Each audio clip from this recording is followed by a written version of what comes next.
Well, boys, looks like you started the fun without me. You're all sick. Every last one of you. We're going to need a bigger gun. What's the matter? You scared of things that go boom, boom?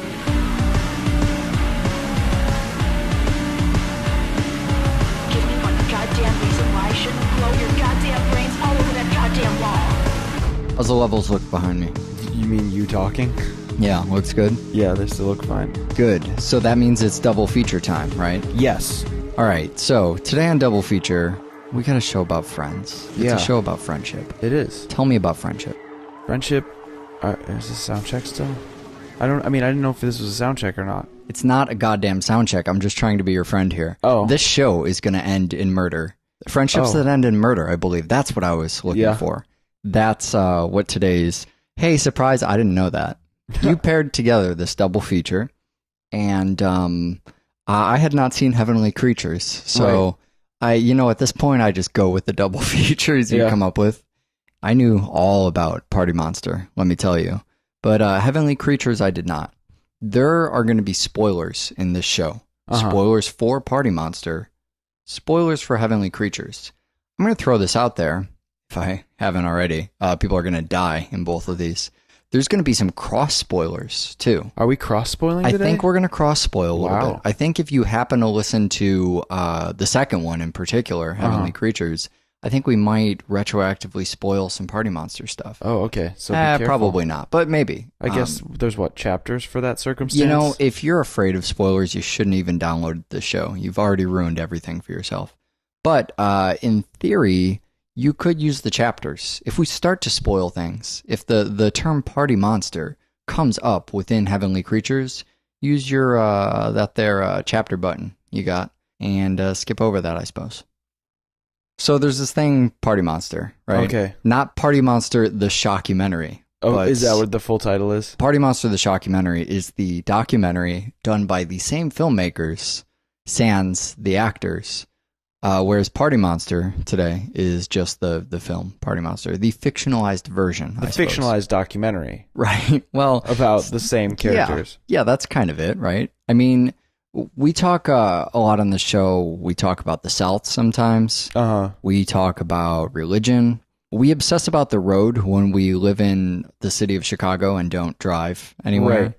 So it's very often that we like to kind of dive headfirst in a culture we don't understand. Sure. Or just, hey, I don't get this thing. Oh, what should we do? Immerse ourselves in it. Fortunately, we're really familiar with, the party club scene and doing a bunch of drugs. Yeah, and the 80s. Yeah. And New York. Have you ever been to New York? Nope. I went to New York once to bail someone out of, they were detained at customs.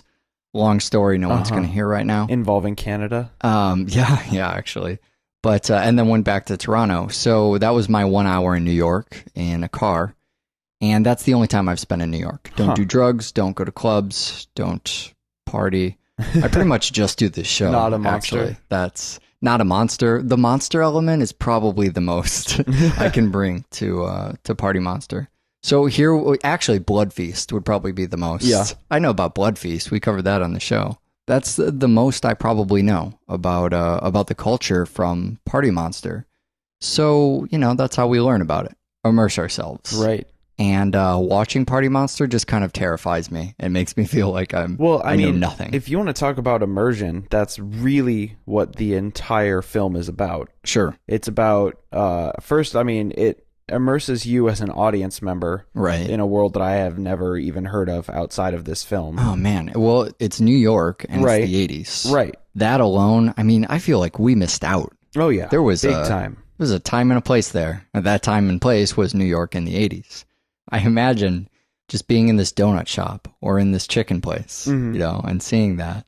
The party atmosphere, or even beyond that, just the kind of depravity that existed then. Yeah. When you think about what Times Square used to look like, when you think about the punk rock scene, when you think about porn theaters. Well, I don't know if I would classify it as depravity. Well, you know what I mean, though, don't you? Yeah, but I think that that's kind of the art of it. Was it was Andy Warhol, and it was the ability to make loud, big statements without coming off as pornographic or rated X. Something that Chloe Sevigny still has trouble doing even today.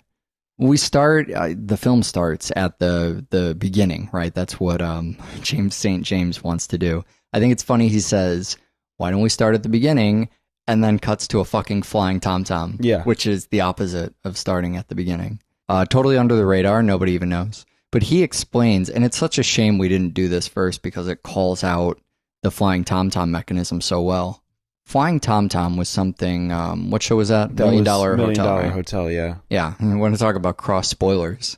Flying Tom-Tom starts with someone trying to run off a building. Yeah.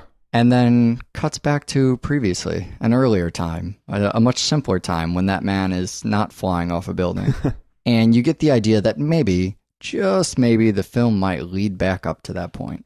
And I love the way James kind of... It's almost this kiss, kiss, bang, bang style. You know what I mean? Sure. Just let's call out a film mechanic and I'm going to, it's, that thing where we show you something exciting that's going to happen later and then we go back to previous. Well, the entire early part of the film is just them kind of talking about how the movie is going to be a movie about itself. Oh, yeah. The fourth wall is made of fucking jello in this movie. It's ridiculous. I mean, I can't even keep track of the layers that I'm supposed to be operating in as an audience member. Mm-hmm. I feel like when I show up, I'm put on the spot. I'm not doing my job as the audience.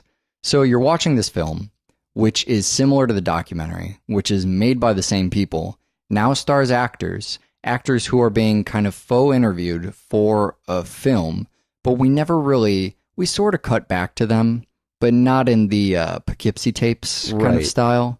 We cut back to them interrupting each other's stories, but they're not just being interviewed. They know they're in a movie, kind of, but maybe they're just using that as slang, the movie of their lives. It's all varying layers of total subjective, weird, sexually ambiguous dancing.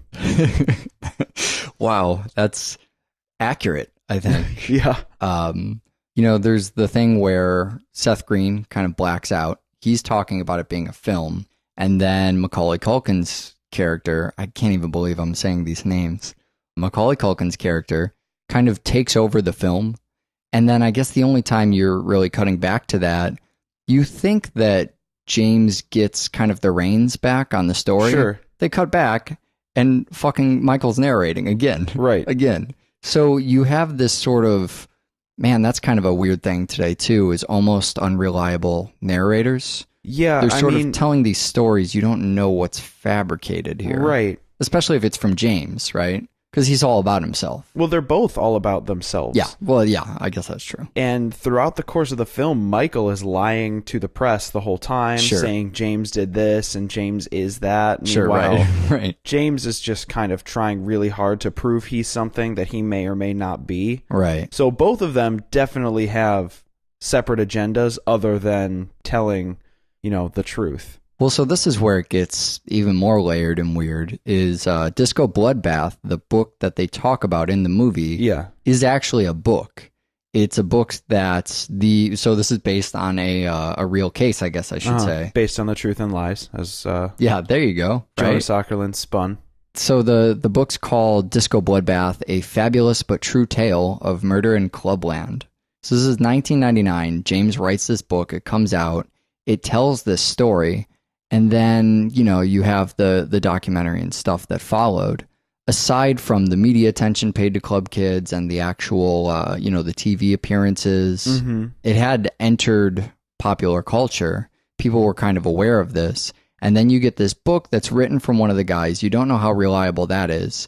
And we're, 4 or 5 layers removed from that now. Right. So if you ever, I remember we used to talk about these so-called true crime, sort of things. I can't even say the term true story based on I can't say that. Listen to me. I'm literally having trouble based on a true story.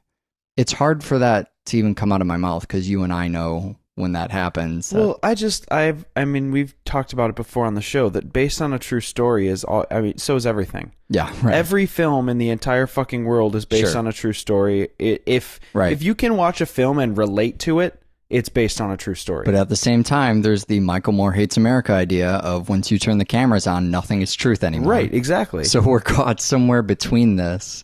And then we also have, superstar, what is it, DJ Kyoki, right? DJ Kyoki. not even a DJ before he's labeled superstar DJ Kyoki. I love that too, that they make fun of the DJ thing. DJs are bigger now than fucking ever. I know 30 fucking DJs. Yeah. Don't know anything about music, consider it an art form. I'm not going to get into a big debate about whether or not DJing is an art form. I can find an art form in anything, so whatever, I'll let them have that. But I do really love that James St. James line, you know, his James St. James presents DJ tips, right? So you get the Studio 54 compilations, they're pre-mixed, they go on for hours. It really makes it seem like an art form, of course. But so you have these characters who are even the kind of icons of what they are is completely fabricated. They're making up personas for themselves. I mean, it's really about marketing yourself. I mean, okay, so we've covered it a couple years back. We covered Rocky Horror Picture Show. And I don't want to invoke Rocky Horror Picture Show in the wrong way with Party Monster, because there's the obvious way to invoke it, which is, oh, look, bunch of people in sexually ambiguous costumes having a party. Right. That's not what Rocky Horror Picture Show needs to be in this film. It needs to be this staple. I mean, I hesitate to call it a gospel of these people, but it presented this ideology in, you know, the late 70s when it came out of, you know, sexual freedom in this weird way, and you're pushing against the norm by being as fucking weird and intense and crazy as you can be. And when James St. James says, "Don't dream it, be it," it's not the kind of thing where I hear it, I go, that's from Rocky Horror, but I don't think, oh, he must really like Rocky Horror. Sure. I think he must be from the church of Rocky Horror. He's quoting scripture. Sure. Yeah, you totally. know, it's he lives that in a Buddhist mantra type of way. Sure. Well, and other people latched onto that. I mean, these club kids became such an oddity. You know, the club owner there's a fucking documentary on the club owner too from it's a lot more recent. But the club owner would pay this group to basically show up at his clubs. Right. He realized, you know, what a fucking commodity this was. Sure. And that's, you know, you get these people that kind of followed them around. You saw that after their TV. I mean, once you appear on TV, people just follow you around. That's just the thing that fucking happens.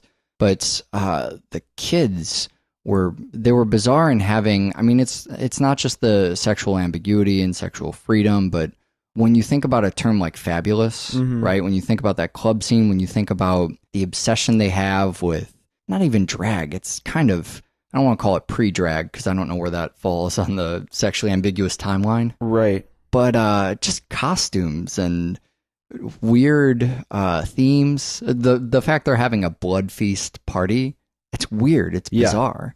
So they become this sort of cult sensation in and of themselves because they have these flamboyant personalities. They're kind of larger than life. And then they meet up with the 90s talk show circuit, which is perfect combination, right? Yeah, it really is.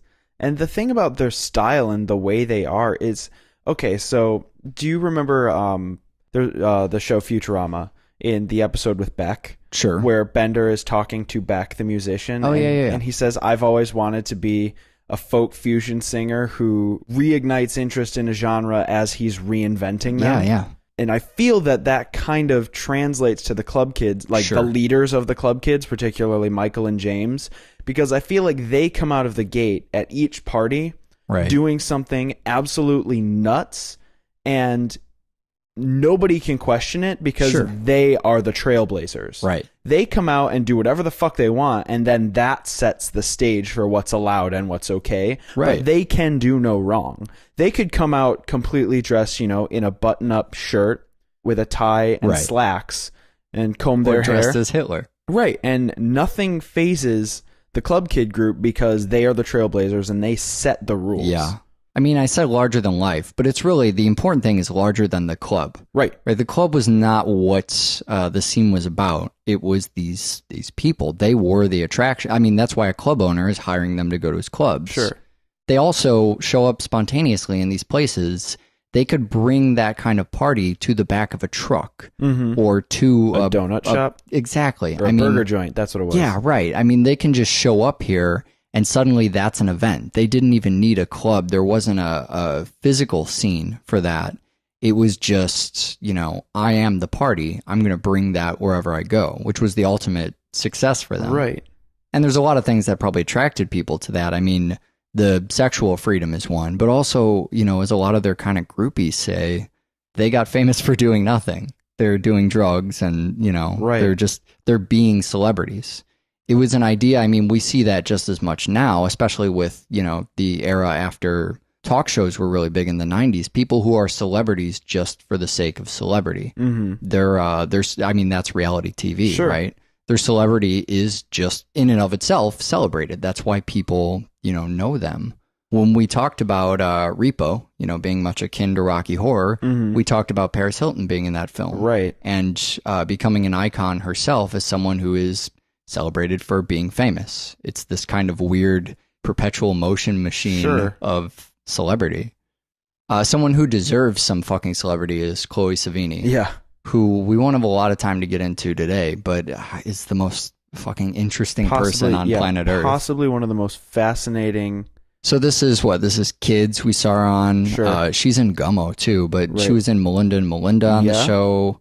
American Psycho. Yep. She did that fucking Lars von Trier movie. Yeah. How have we haven't talked about Lars von Trier, have we? Yeah, that's weird. I don't know how much penis our show needs. Well, no. More that's is the stupid. answer. Yeah, of course more. But of Willem Dafoe's, is that really the penis we want to graduate with? Well, the penis you want to graduate with. She, speaking of penis, so the thing I was kind of referencing earlier, she infamously gave head to one of her directors within his film, and it was a big fucking deal, and the talent agency dropped her, and I think she even invoked Andy Warhol at the time, talking about how the film should be in a museum playing like a piece of art. Right. She does a lot of really challenging and bizarre stuff, and things that, I mean, when you look at someone like Marilyn Manson, also shows up in the film. Manson's entire career has been, shockumentary, right? Shock rocker, just trying to find things to set people off. He, on purpose, cannot do the things that Chloe Sevigny can do on accident. Right. That's really, it's almost as if he's blueprinted his career around the types of things that someone like herself might be doing. Mm-hmm. It seems like no matter where she goes, controversy, even in the art world, that's the weird thing. We're talking about Lars von Trier. Nobody knows who that is in mainstream cinema. That's not true. A Hollywood name. Yeah, not even close.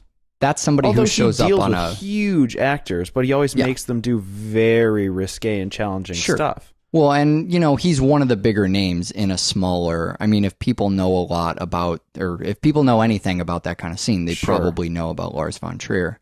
But he's someone who's known for controversy, and in a lot of cases, rightfully so. That's the same kind of thing with Chloe Sevigny. She's pushing the envelope in a world where people push the envelope all the time, where the entire point of films are to push the envelope. And she's still consistently making, stirring up some kind of frenzy all the fucking time, all the time. I mean, I feel like we could do an entire show on her. Not even an entire episode. I feel like you could have a Chloe Sevigny podcast. I think that's just the kind of thing you could do. Other weird names here, though. Marilyn Manson. You mentioned that.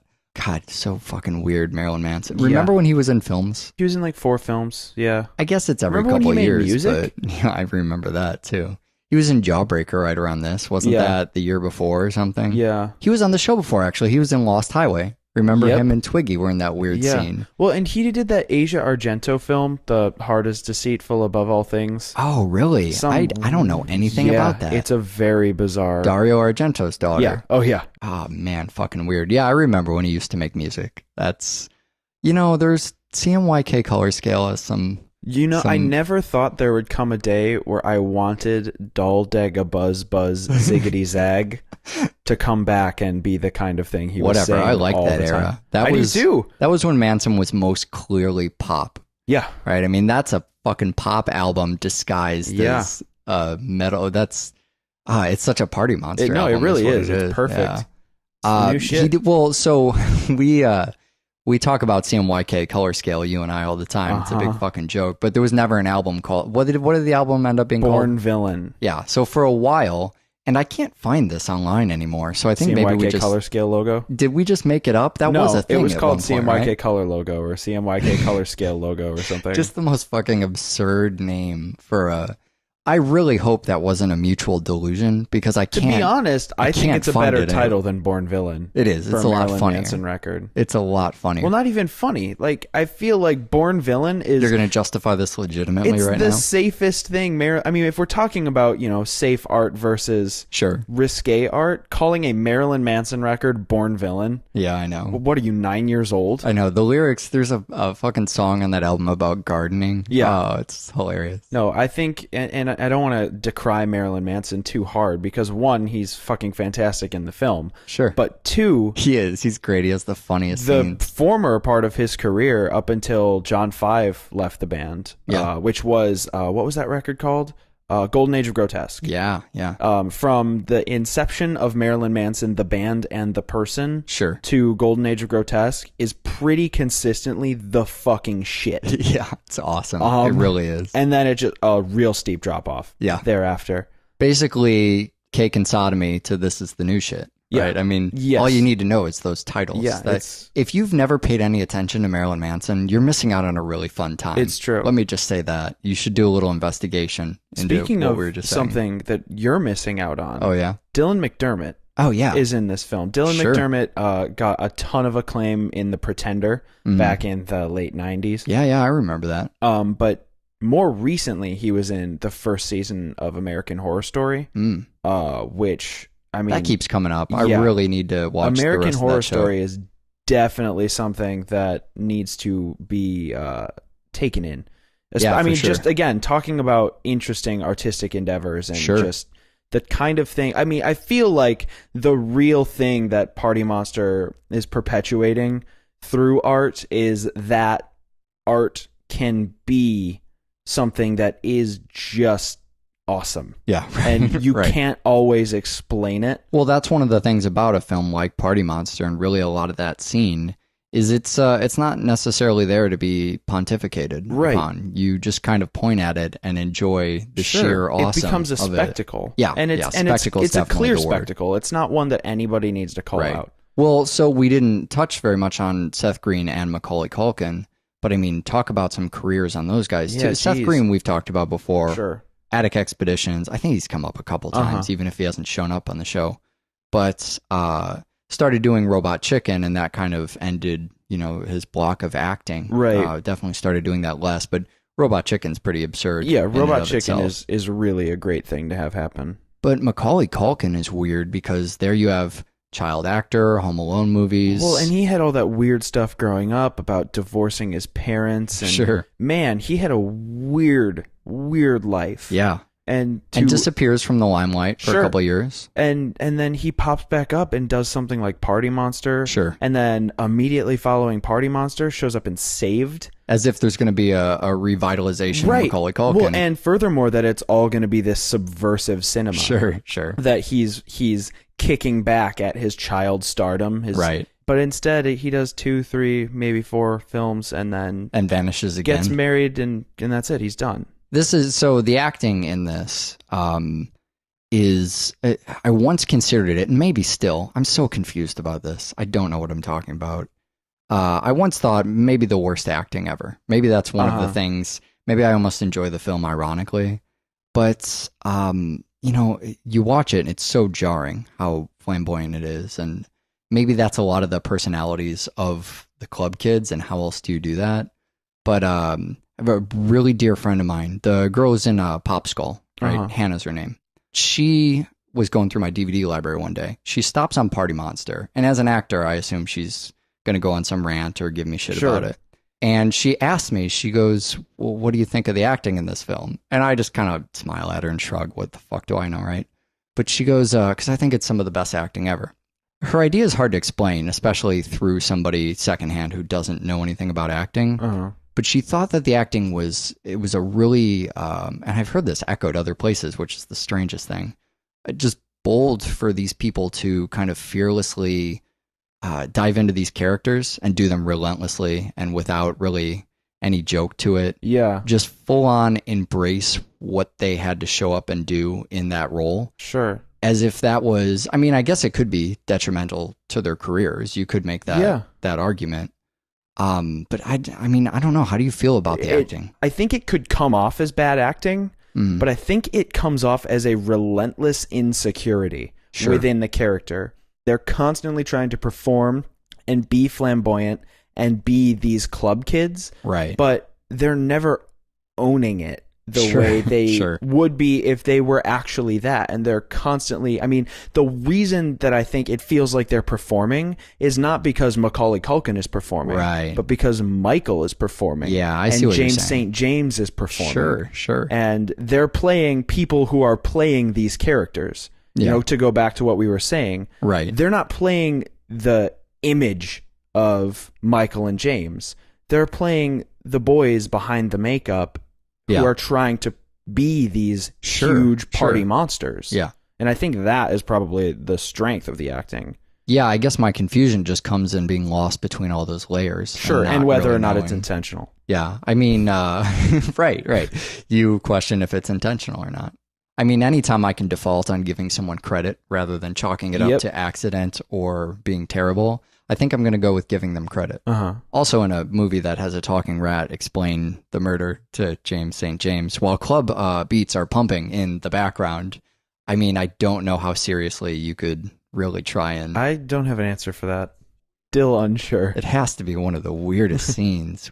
There's that and the money, success, fame, glamour scenes are the two that I always remember from this. I don't know why maybe it's the Hitler mustache or whatever, or the fact that they're put on the spot to create some kind of show. I mean, that's sort of a testament to their characters that they can just stand up there, monologue through a megaphone, and it's like you paid to see a concert.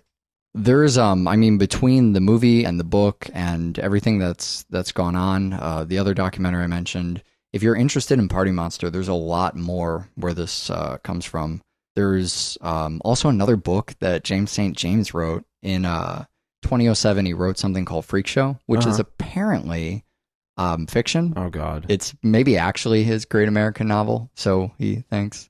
But he still shows up working with these producers once in a while. He's apparently he's on America's Top Model, which is another one of those shows that falls into the realm of celebrity for the sake of celebrity. Yep. Although, I mean, I'm speaking far out of my area of expertise, if such a thing exists. So that probably means it's time to go into the next chapter. So you finally caved, Eric. Yeah, it's true. You finally let me put some Peter Jackson on double feature. Yeah, here it is. I've been trying, and I realize that I've been trying the wrong way to get to Peter. I've been trying to get Pink Flamingos on the show first. Yep. And instead, you pick the talky one with the ladies. I got the polyester on the show. Yep. Because what I really, really want to do on the show is I want to do Dead Alive, and I want to do Meet the Feebles, and I want to do Bad Taste. But at the same time, I also want to do Lovely Bones and, all of the newer Peter Jackson stuff. At the same time, like any of these are registering with me as, good idea. But what I think Heavenly Creatures is the way to start with Peter Jackson because it has in probably a 30-second interval, the most violent scene Peter Jackson's ever done. And that's including Dead Alive and the Lord of the Rings trilogy. Sure. So you would say the scene with the unicorns. Is that the one you're talking horribly about? No, the one where they split the clay guy in half like an Ichi. Oh, God. We can't get away from that. That shot is going to follow us around forever. But it also has the whimsy and the kind of, it has everything. It has a little bit of the medieval. Sure. It has a little bit of the weird. He has some weird female issues with little girls. Weird female issues. I'm not trying to make a joke. With his films, he always deals with young girls, right? In a lot of the more serious roles. You know what I think that is? So, not to dive too much into Peter Jackson stuff, I don't know. Sure. But he writes a lot, maybe even all of these movies with his wife. That's probably, a lot of that could come from her. I mean, I know she was the one who was kind of obsessed with these murders, or grew up reading about them or whatever. So, a lot of that might just be her upbringing and kind of planting that in the film. Yeah, because I'm guessing he probably wasn't married for the first 3 films. I don't know. Google that. Yeah, type that up. But Peter Jackson is, I think, one of the directors that I'm ashamed to love as much as I do. Is Peter Jackson. Yeah, absolutely. He makes all those damn Hobbit movies. Yeah, though, man. all the fucking Lord of the Rings giant blockbusters. And I'll be honest, I think they're fine. I think they're okay, sure. really solid films. Sure. But, you know... But they're no Avatar 3D. Fuck you. I care as much about Lord of the Rings as I care about, you know, Star Wars, as I care about Harry Potter. Sure, and I hear what you're saying. It's that the films are so far overshadowed by the community. Yeah, right. And by what spins from them. Sure, it's impossible to just watch the movie. Yeah. Watching Lord of the Rings, you're not watching films. You're watching a saga of that started in the 60s. You know what I mean? Right. Heavenly Creatures is a nicely wrapped crazy person package. Sure. And it also deals with our favorite themes like lesbianism, right? Sex at the age of 14, great, murder with a broken brick. I mean, oh god, all the standard double feature themes show up there. And it's Kate Winslet's first film. So first film for both of these actresses. Yeah. So we got a Peter Jackson thing going on here. Yes. We got he's writing this in mid 90s with his wife. Right. So writing and directing. And then you know, the previous stuff going up to this point in his career, I feel like this is, like you were saying, one way to look at it is to say it's the least Peter Jackson film, and one is to say it's the most Peter Jackson film. I think you're dead on there. All of these elements, like I mean, I hate to say if you know what to look at, because I am by no means a Peter Jackson expert. Sure. But I see, you know, I see his blockbuster stuff here. Yeah. I see his earlier stuff. I see his more fantasy-oriented stuff. You see some of the Frighteners in there. Sure, I see no, you're right. And then, you know, I see the writing style that may or may not be a lot of his wife's stuff, concerned with kind of those women issues and having women play really maybe peculiar but maybe interesting roles. Well, in his movies. The women play the pivotal roles. Sure. In the film. Sure. Even with the father figures in both of the girls' lives are definitely strong. They're title roles, if that makes sense. Not title, but title. Like they swell and they make a huge play, but then they retract and they fall well below, you know, any semblance of. They never garner any of the hatred from the girls. They never get any. Well, after all, they're killing her mother, not her father. Right. Well, and the father comes in and sees her having sex, and that it's a huge deal. But then you see how she deals with it in context of her mother, because her father retracts from it. Sure. And the father figures are both well below the line of emotional contact in this film. And I think that's a lot of why the film is so strong when it deals with, you know, the young girls growing up and the confusion. And because I think it's illustrative that there's no father figure. There's no strong father figure, and that they're being so sculpted by their mothers, but their mothers are so fucked up. Right. Yeah. Yeah, and you know, the way they consider men in the movie, I mean, Orson Welles is a perfect example. It's always funnier every time they go back to Orson Welles in this movie. And it gets more absurd, you know, as the movie goes on, but they call him the most hideous man alive, which is already kind of crazy that's after trying to refer to him as it. Right. Saint It. Yeah. You know, they're watching The Third Man, which is, if you're going to talk about Orson Welles being a handsome whatever, I mean, you probably go Citizen Kane, but maybe you go The Third Man. Yeah. If you want the most hideous man alive, what do we do on the show? Touch of Evil. Yeah. Right? I mean, they're not even watching Touch of Evil. Then we have those kind of post-theater shots where they're being chased around by the fucking likeness of Orson Welles. And you know, they're having fun through that. That's a lot of what the movie is showing these two girls having a lot of fun. It lets you see gives you a chance to use those fantasy elements, the kind of clay statues, which are sometimes fun, sometimes a little terrifying. Sure. They're chasing each other through the woods. They're building a fucking sandcastle, which is way Peter Jackson. Yeah. You want to talk about seeing some signature. Yeah. Hanging out inside that sandcastle. I feel like I'm watching Dead Alive again. Yeah. You know? It's so true. I think a lot of what this film does, and this is in kind of regard to Party Monster, I originally had gotten the film on the show to talk about peer pressure. Sure. And after rewatching Heavenly Creatures, I think that it's less about peer pressure and it's more about mutual enabling. Yeah. Do you know definitely. what I mean? Yeah. I feel like, because the film starts and everything is 100% grounded. Yeah. And then I was originally going to talk about how obvious it was that Pauline was just being led by Juliet. And Sure. the big moment of that is when she throws the Orson Welles into the river and says, he's ugly, don't pay no attention to him. Right. And I always looked at that as Juliet trotting on Pauline. Sure. But it's not what that's about.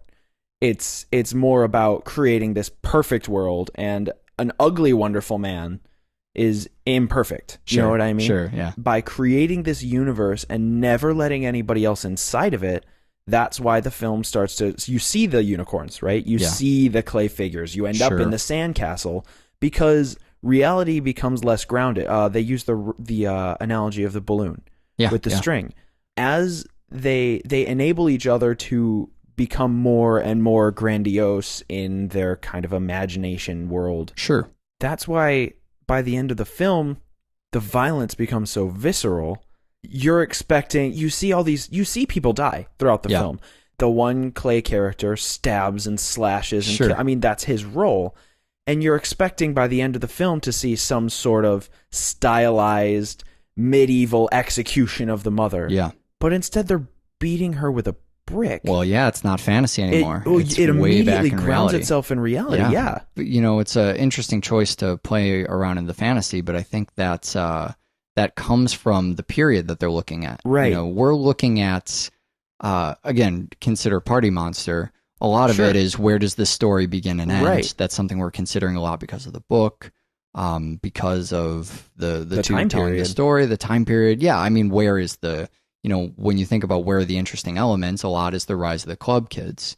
Here, we're choosing very deliberately. We have a trial that was pretty infamous, right? I mean, there's a lot that goes on in the trial and after the trial, and instead we're telling the story pretty much just up to the murder. Sure. We're almost humanizing the two killers. Right. Which is something that when there's a very public trial like that, I mean, I don't know anything about the legal system or the public fascination that over there.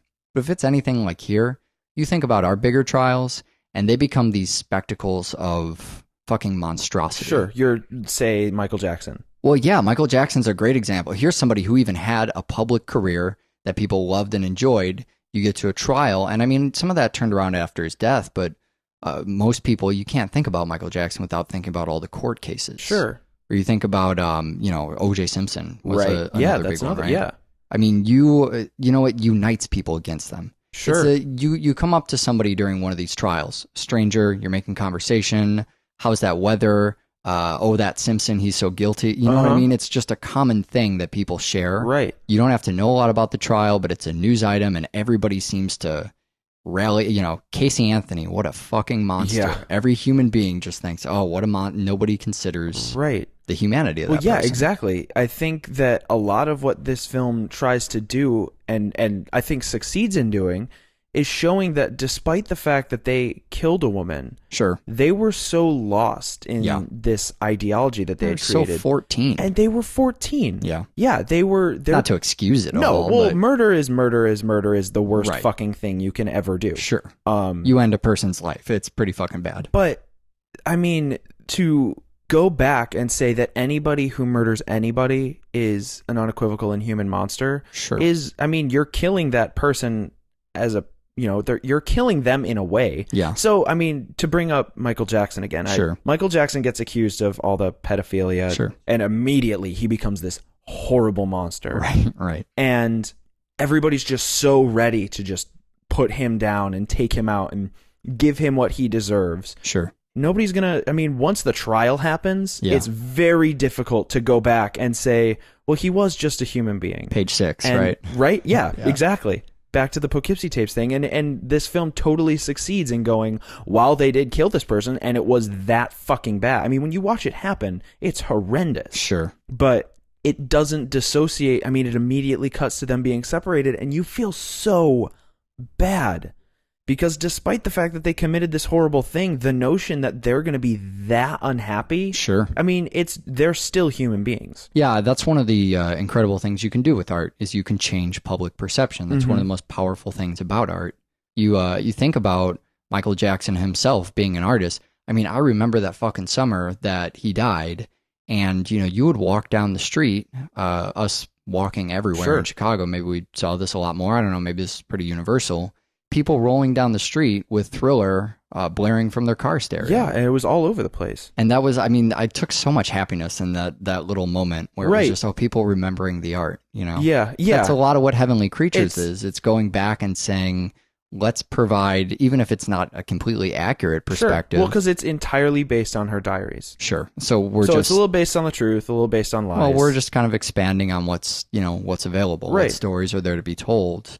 It's amazing how much it humanizes them and basically accomplishes that just through showing them playing. Well, and the other thing it does is it shows that they have no idea of the gravity of their actions. Sure. That they're so, their universe is so romantic, and in that universe there's a character who kills people for fun. Yeah. I mean, and that's okay, and they like that guy. Sure. Because he's a scoundrel. Sure. It's also illustrated when she's, kind of, I don't know, I guess statutory rape is exactly what it is. Right. Because she has no idea what's going on. She's not bothered by it. She's just not aware of the gravity of what's going on. And then when her father reacts, that's when she knows. Sure. That's when she realizes how bad it was. Yeah. And that it just gets extrapolated to the murder. She has no idea of the depth of the crime. She knows it's wrong. Right. There's no question that it's, the wrong thing to do. But she mentions they've tasted the wonders of sin or whatever. Sure. But did they even know what they're doing? You know what I mean? Exactly. It seems like... that's why we have the under 18, no death penalty laws. That's what that's for. Yeah. It's for 14-year-olds who are so lost in their medieval fantasies that they kill their... They don't know what the fuck they're doing. Right. They kill their parents because their parents have become emblematic of the evil queen or, the ogre or whatever. Yeah. Well, when we talked about the club kids and why they were popular, I think a lot of the reason this gained traction and public attention was you have these two, in Party Monster, we weren't really portraying the two main characters as lovers, right? Even though one was clearly mentoring the other one. Right. And they're both, they both very fucked guys. obviously, yeah. That was a big part of their persona, right? Sure. And still, we don't even really question, well, did they ever sleep together? Did they ever have that dynamic? Where, Heavenly Creatures toys with that a lot more. Yeah, and it's backwards, too. How do you mean? Well, I feel like in Heavenly Creatures, the entire time, all the overbearing parents are going, they're saying it's unwholesome, which is, that's a different, it's the 50s, everything's unwholesome. Well, you have that thing, it's Juliet's father, right? Where the camera pans in from slightly under his chin and rather pause unhealthy relationship. Right. Lightning cracks in from the side of absolutely. And that's a Peter Jackson moment if ever there were one. Yeah, definitely. But the whole time you see these parents being overbearing and saying, regardless of the connotation, they're saying they're lesbians. Yeah. They're being gay with each other. Sure. They're having, sexual experiences. And the whole time you're going, come on, they're just two friends. They're having a good time. Sure. And then, a little bit later in the film, you realize, no, they're actually fucking each other now. Well, it's, that kind of starts when, Juliet does not like Pauline seeing a boy. Right. That really fucks with her. But it's because she doesn't like the attention being taken away. That's her friend, and now she's found some other interest. And when they come back together, they're inseparable. That's what leads to the problems. But they're doing these things. They're taking baths together. They're, they mean everything to each other. They really do. There's basically no element of their lives that they want to be personal and just for themselves. Right. They want every single thing to be tied to one another because they have this kind of weird symbiotic sort of codependency, really, on one another. And I think it stems from the hospital. I think it stems from having spent so much time in solitude that now they want mutual solitude forever. Yeah, but to think about, if you could say that the two of them were lovers, first of all, at the age of 14, that automatically kind of discredits it. But, you're not sure how reliable your narrator is. Sure. For a couple different reasons. One is being all based on her diaries and her She's also a 14-year-old girl. Oh, a little crazy, right? But also, the scene where they're in bed together is right after they're being chased by Orson fucking Welles. Right. And right before a scene with unicorns. Sure. You know what I mean? So that was one of the elements that garnered a lot of media attention, and I think the film plays that up a lot too. But I don't know if that, I think as much as that informs their dynamic is to say they meant everything to each other. And while they didn't even really know what sex was, that's certainly going through their head at 14. Yeah. And so they're going to share that together too. Yep. Regardless of gender. It's really, it's just a case of no barriers and just an unfiltered. Right, exactly. It's to go into Freudian psychology. There's just there's no separation of, the id and the ego and the superego. They're all sharing everything. Do you think by humanizing characters like this, I mean, are we just kind of taking a devil's advocate position, or do you think the movie's actually attempting to sort of justify that murder? I don't know if justify is anything that the film or anybody could ever do about a murder. Right. But to go back to Party Monster, okay, this is chapter moment. I think we've had a lot of those. The justification for killing, Angel was self-defense. And that was clear within the film that wasn't the case. Right. In this film, I don't think there's any way to justify the murder that they committed. Sure. I'm not even sure it was the last possible option. I don't even think they exhausted their other options. Sure. I just think it was the most romantic option. Right. I don't know about justify, but I think maybe explain the murder, explain why. Well, if you're going to do a movie about these two characters leading up to the murder, you want to know how they got to that point. Yeah, exactly. It's the logical thing to do. When they get there, they don't even really seem to want to do it. They have this kind of weird, it's not a hesitation. I mean, naturally they're going to be nervous or whatever. It's just to show they're not cold-blooded. Right. But they even have that conversation beforehand.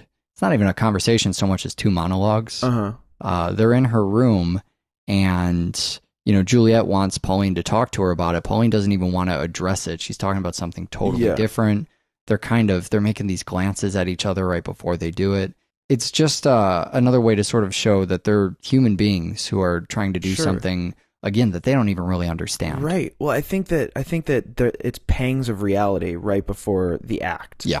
I think they're glancing at each other. I mean, honestly, and whenever I watch it, I feel like they're glancing at each other, like trying to turn it into the fantasy world. Yeah. So that and the fantasy's not coming. And it's not coming, and the reality of the situation is just there. Yeah. And then they do it anyway. And it's brutal. You're right. It's brutal. It's almost hard for me to watch. It was strange, especially that, it's not terribly gory, and it's, but you're right. It's not stylized. I think that's it.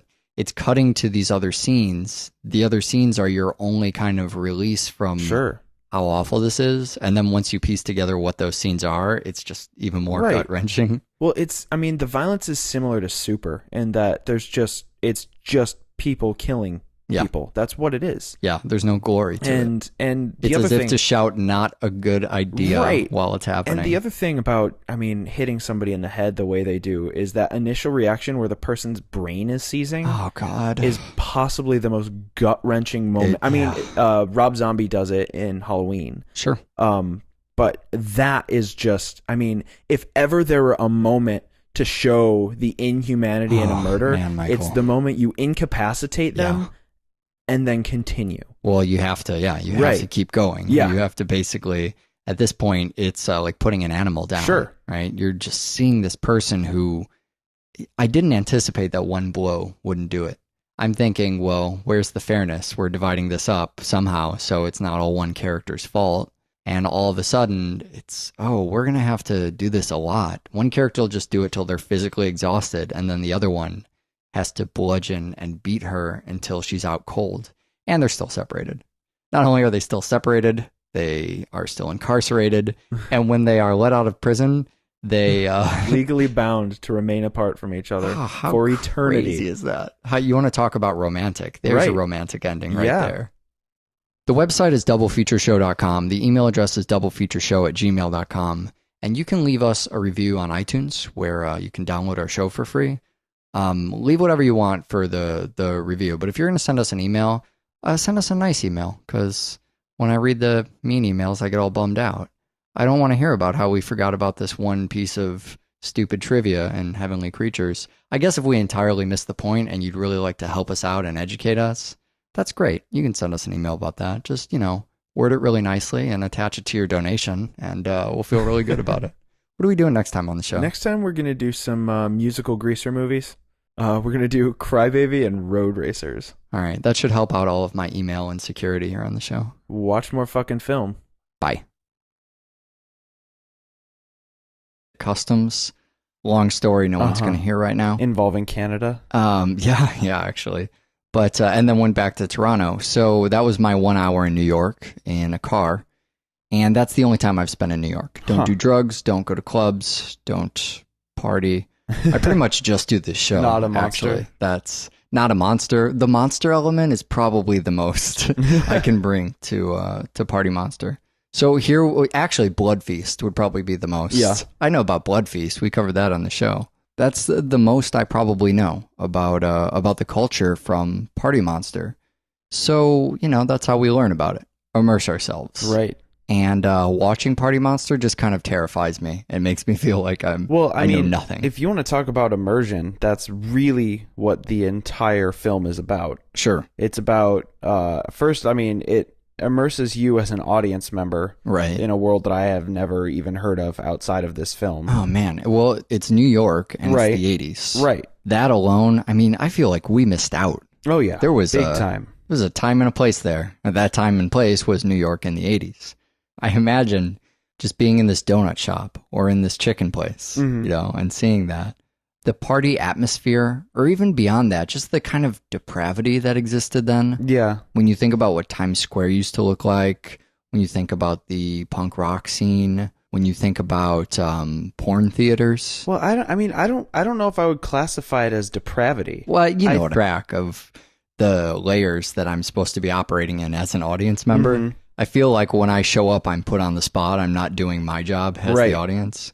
So you're watching this film, which is similar to the documentary, which is made by the same people, now stars actors who are being kind of faux interviewed for a film, but we sort of cut back to them, but not in the Poughkeepsie tapes kind of style. We cut back to them interrupting each other's stories, but they're not just being interviewed. They know they're in a movie, kind of, but maybe they're just using that as slang, the movie of their lives. It's all varying layers of total subjective, weird, sexually ambiguous dancing. Wow, that's accurate, I think. Yeah. There's the thing where Seth Green kind of blacks out. He's talking about it being a film, and then Macaulay Culkin's character, I can't even believe I'm saying these names. Macaulay Culkin's character kind of takes over the film, and then I guess the only time you're really cutting back to that, you think that James gets kind of the reins back on the story. Sure. They cut back, and fucking Michael's narrating again. Right. Again.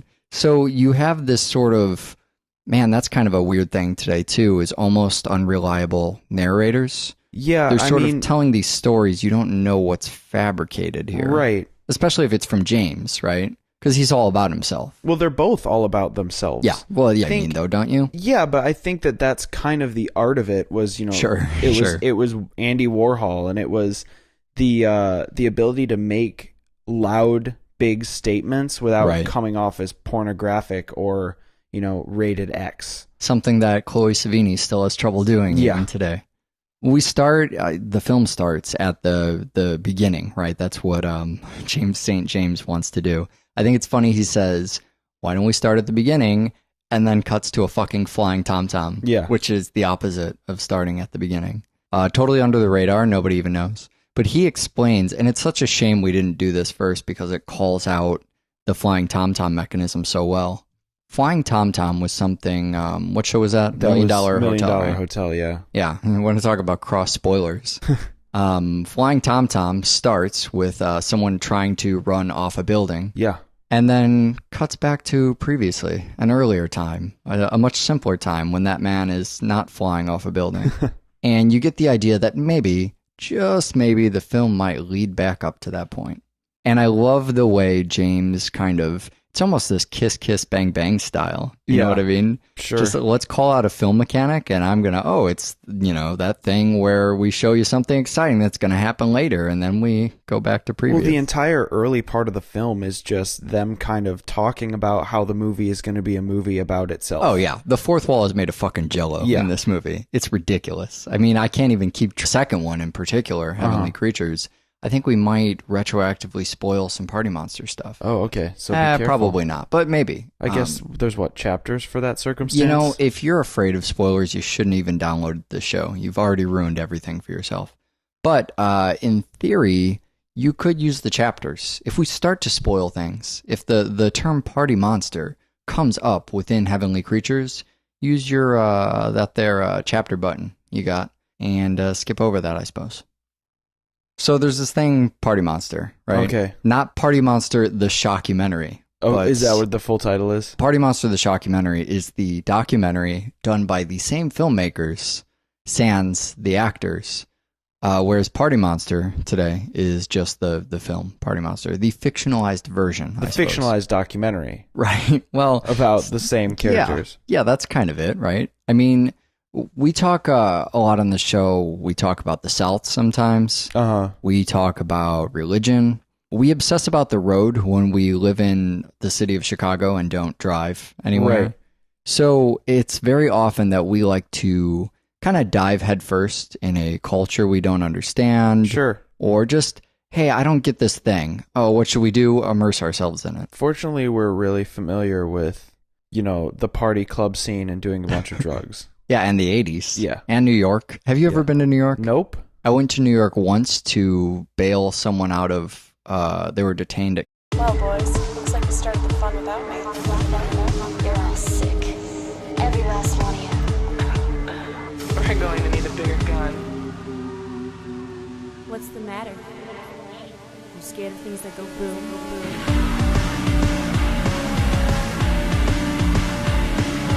Give me one goddamn reason why I shouldn't blow your goddamn brains all over that goddamn wall. How's the levels look behind me? You mean you talking? Yeah, looks good? Yeah, they still look fine. Good. So that means it's double feature time, right? Yes. All right, so today on Double Feature, we got a show about friends. It's a show about friendship. It is. Tell me about friendship. Friendship? Is this sound check still? I didn't know if this was a sound check or not. It's not a goddamn sound check. I'm just trying to be your friend here. Oh. This show is going to end in murder. Friendships that end in murder, I believe. That's what I was looking for. That's what today's... Hey, surprise, I didn't know that.